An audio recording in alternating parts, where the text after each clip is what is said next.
So which topic do you want to start with? Wait, let me go look again. Hold on. Why do you think the minimum wage should be lower? Yeah, so I think that it should be zero, or in other words, like abolished entirely. I don't think it's the business of the government to say at what wage people can and cannot work at. Do you go to school here? I do not know. Are you like so? Do you have like a degree in anything? Nope. Okay, I'm just wondering like why, like what your bias is for thinking that. Like why do you think that? Why do I think the government shouldn't be setting a minimum wage? Yeah. Because wages are determined by productivity, and some individuals aren't productive enough to earn the arbitrary wage floor set by the government. And when they can't earn that, they're priced into permanent unemployment. Interesting. So like what do you mean by that? Like what? So you're like some people don't deserve as much money because they're not working as hard. It's not about whether people deserve or whatever, right? It's all people are equal, but not all people are equally productive. And productivity is what determines wages. So like, for example, when the federal minimum wage first started in 1938 with the Fair Labor Standards Act, they had an exception that allowed for disabled workers to receive sub-minimum wages, so below the minimum wage. Okay. I think we should ask, why did they feel the need to have that exception? In my view, it's because productivity determines wages, and on average, individuals with disabilities aren't as productive as those without disabilities. So in order for them to be able to get jobs and not be disproportionately impacted by minimum wage laws, they had that exception. Now, some states are trying to phase out that exception, but in other states it still remains. But I think what we should ask is, if individuals with disabilities, if some of them aren't productive enough to meet the arbitrary wage floor that's set by the minimum wage, then are there some individuals who don't have disabilities but nevertheless aren't productive enough to meet that wage floor? And I think there are. Okay. Well, first of all, that's I mean, I understand where you're coming from. I think that's kind of like a capitalistic like point of view.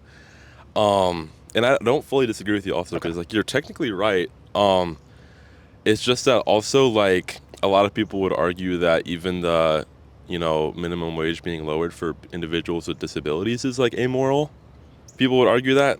And I mean I don't know. I didn't know that was even still a thing, to be honest. But a lot of people would argue that's amoral because regardless of how hard you're working, you're still spending like time in your life which is just as equal as everybody else's time. So I mean, maybe that like feeds into your point that I guess their time is less valuable because they're working less hard in that time. Well, I'm just curious, what do you think determines wages? Do you think it is productivity or no? I think it's like a large factor of things. I think that no matter how like productive you are, it's more so what determines your wage is just like, I don't know, like I guess maybe like how replaceable you can be. I think it's less to do with productivity because what does that mean? Like, what is productivity in like the grand scheme of things? Like, I think it's more so just like how, I mean, that's obviously a factor. But I think it's more so just like how replaceable you can be, to be honest. Wouldn't that in part be determined by how productive you are? For example, people who are highly productive are harder to replace than people who are hardly or have low productivity? I don't think so. I don't know. I think that like, I don't know. I don't think that. I think it's more so just like honestly like you're like I don't know where I'm going with this, but I don't know. I don't really think so. Just a quick question. So Okay, I'm assuming please. you're a student here, right? I am, Okay. and also I just woke up, so that's kind of why I'm. That's still, okay. No worries. Okay. Why did you decide to go to college? Ooh, good question. Okay. Well, I might be a bad person to ask that because I actually don't know. Okay. Just to study what I like. I'm not doing it for money. Which is maybe an answer that you like would be common. Just like to study what I like. I don't know. I'm in psychology. I'm not like in a. That's my answer. Yeah. Okay. Because most people would probably say that they went to college because they think it's like a smart economic decision. Uh-huh. I think you'd agree most people would say that, right? I would agree. Okay. Yeah.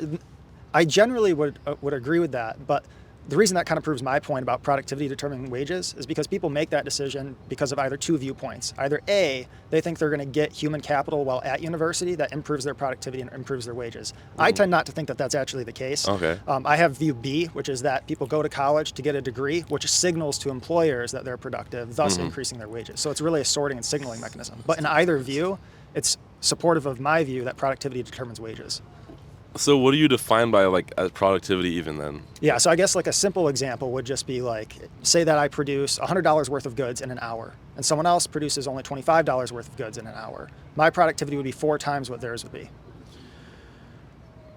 But you spent like just as much time doing the same thing as the other individual. Is it their fault that they are working on something that makes $25 an hour? Like, It's not about fault. Okay, It's not about about what fault. it's about what Okay. an employer can afford to pay Interesting. someone. Okay, that makes sense. Okay, well, then honestly, I kind of agree with you. Then I'm not gonna lie. For the most part, I still think even though you're like, I guess I'm a little biased. 'Cause I think of it more like morally. Than you still care about morals, obviously, but I think I'm more. I think morals affect me a lot more than you do. And again, you seem like a moral person. Yeah, just a sorry. quick question on that, though. Yeah. Like for workers with disabilities, for Yeah. example, my view, and you might share this view now, I don't know, but my Okay. view would be that the most moral thing we can do to help them and look out for their best interests would actually be to allow them to work where they can socialize. And Mm-hmm. for some of them, even though they might only be compensated like $3 an hour or $2 an hour, the indirect compensation that they're receiving may be much more than that. For example, some of them, in the absence of being able to go to work and have supervision, might actually have to be in like a group home or have supervision some Yeah, other of way. course. That would cost maybe $10 an hour. So the actual compensation for them might be 10 or 12, even though they're only receiving 2. Really? Because in the absence of the job, they'd have to pay for supervision. Yeah. Or have a parent stay home and they lose that income. And so phasing out the Section 14-C exception, Sorry. I'll stop that I count. know it always happens. So like,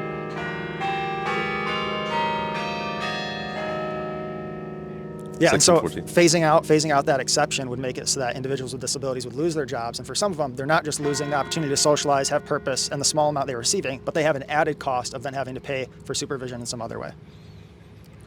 And so it leaves them worse off. okay. Okay, Loki, then you make sense. Okay, interesting. Okay, so I think that concludes that one. Okay, you want to do another one? I do.